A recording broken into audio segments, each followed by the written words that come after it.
আসসালামু আলাইকুম। পল্লী বিদ্যুৎ সমিতির মিটার রিডার কাম মেসেঞ্জার পদের পরীক্ষা পদ্ধতি এবং মান বন্টন নিয়ে আমরা আজকে আলোচনা করব যে কোন সাবজেক্ট থেকে মূলত আসলেও কত মার্ক থাকে ধারণা দেওয়ার চেষ্টা করব। তো এইখানে পরীক্ষা পদ্ধতির মধ্যে যদি আসি, সার্কুলারে লেখা আছে যে 18 থেকে 25 বছর পর্যন্ত বয়স হতে হবে এবং এসএসসি পাস, ঠিক আছে। তো এখন সেই হিসাবে এই কন্ডিশনগুলো প্রথমে ফুলফিল থাকতে হবে, মানে সার্কুলারে যে কন্ডিশনগুলো আছে একজন প্রার্থী মানে নির্বাচনের বা যে যে কন্ডিশন চাইছে। তারপরে তার পরীক্ষা পদ্ধতি হলো, প্রথম পরীক্ষা পদ্ধতি হলো এমসিকিউ পরীক্ষা হয়। এখন এমসিকিউ পরীক্ষা আপনার বেসিক্যালি 50 থেকে 80 মার্কে, মানে 80 মার্কের মধ্যে হয়। এর মধ্যে কর্তৃপক্ষ চাইলে যেমন অনেক এসে আমরা দেখছি যে 60 মার্কে পরীক্ষা হয়েছে, এর আগে 50 মার্কে অনেক জায়গায় হয়েছে, 70, ঠিক আছে, 75, 80 এইভাবে ডিস্ট্রিবিউশন করা থাকে। তো যে কর্তৃপক্ষ চাইলে যে কোনো মার্কে নিতে পারে। এখন যদি 60 মার্কে হয়, ধরেন যে 60 মার্কে 1 করে 60 মার্ক, মানে 1 মার্ক করে 60 মার্ক, আর সময় থাকবে 1 ঘন্টা, ঠিক আছে।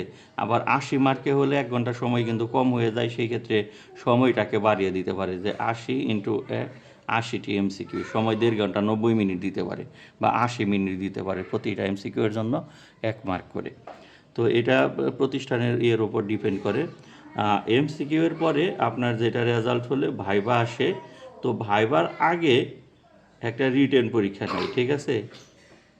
রিটেন পরীক্ষা নেয়, তো সেই রিটেনটা খুব বেশি ম্যান্ডেটরি থাকে না যতদূর জেনেছি, যে সেটা এই আপনি এমসিকিউর যে প্রস্তুতি নিছেন তার উপরে এবং আপনার সাধারণ জ্ঞানের উপরে, ঠিক আছে, বাংলাদেশ সম্পর্কে বিষয়, তারপরে আপনার কাজ সম্পর্কে, বিদ্যুৎ সেক্টর সম্পর্কে, পল্লী বিদ্যুৎ সম্পর্কে, এরকম বিশেষ কিছু প্রশ্ন নিয়ে যে 30 বা 40 বা 50 মার্কের অথবা 20 মার্কের একটা এমসিকিউ রিটেন পরীক্ষা হয়ে থাকে, ঠিক আছে, লিখিত। তো সেটাই একটা ন্যূনতম পাস মার্ক থাকে বা অ্যাটেন্ডটাই বাধ্যতামূলক। সেটার মার্ক নাকি এমসিকিউ যতদূর জেনেছি যোগ হয় না বা ভাইভাতে। এখন তারপরে হলো আপনার ভাইবার অ্যারেঞ্জমেন্ট। এই রিটেন পরীক্ষা শেষ হলেই ভাইবার দিনই রিটেন হয়। এই ভাইভাতে আপনার 20, 30, 40 প্রয়োজনে 50, তবে 20 আর 30-এর মধ্যে সীমাবদ্ধ থাকে, ঠিক আছে, ভাইবার ক্ষেত্রে। তারপরে আপনার যদি এই ভাইবার শেষে আবার কিছু প্র্যাকটিক্যাল কিছু ধরতে চাই, যে যেহেতু মিটার রিডার, সেই হিসাবে এনার্জি মিটার সম্পর্কে বা বিভিন্ন প্রকার মিটার, ক্লিফন meter, ammeter meter, watt meter, বিভিন্ন কিছু সম্পর্কে ধরতে পারে, ঠিক আছে। তো সেটা চাইলেও নিতে পারে, কিন্তু মেইন হলো এমসিকিউ প্লাস ভাইবা, এর আগে রিটেন, আর হলো আপনার প্র্যাকটিক্যাল যদি চাই কর্তৃপক্ষ। পরীক্ষার দাপটা এইরকমই, ঠিক আছে। আর রিটেন পরীক্ষা নিয়ে অরিড হওয়ার কিছু নেই, আপনি ভাইবার জন্য প্রস্তুতি এমসিকিউ এর জন্য প্রস্তুতি নিলেই সেইখান থেকে রিটেনটা পারবেন, সিম্পলের মধ্যে আসে।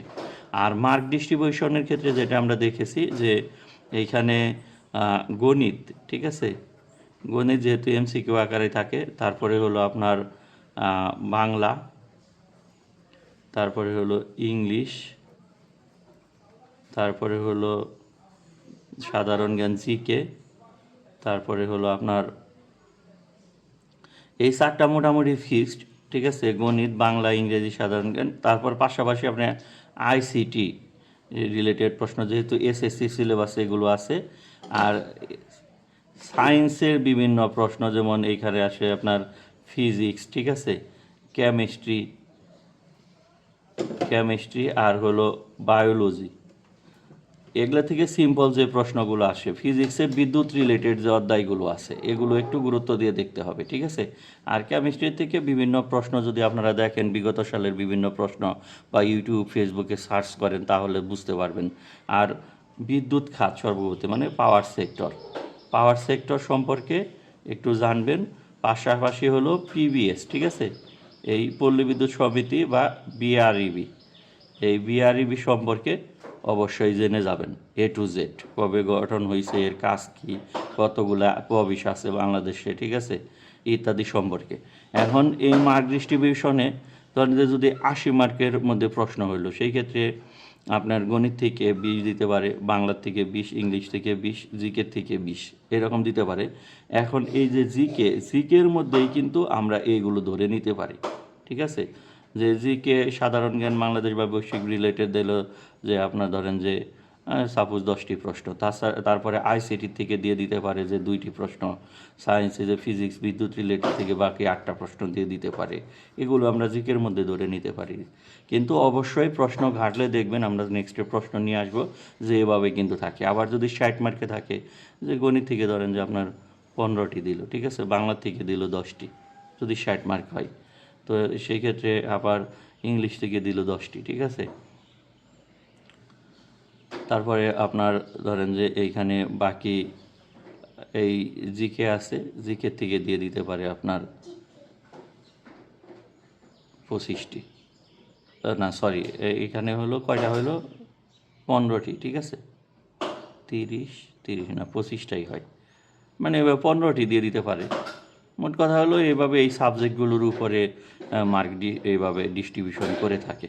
তো এই টপিকসগুলোই দেখতে হবে, বাংলা থেকে কী টপিকস, ইংলিশ থেকে কী টপিকস, জিকে থেকে কী টপিকস, এগুলো প্রশ্ন ঘাটলেই আপনারা বুঝতে পারবেন, টেনশন নেওয়ার কিছু নেই। আশা করি এই ভিডিও আপনাদের জন্য উপকার বয়ে আনবে। শেয়ার করে অন্যদের দেখার সুযোগ করে দেওয়ার জন্য অনুরোধ করছি। আল্লাহ হাফেজ।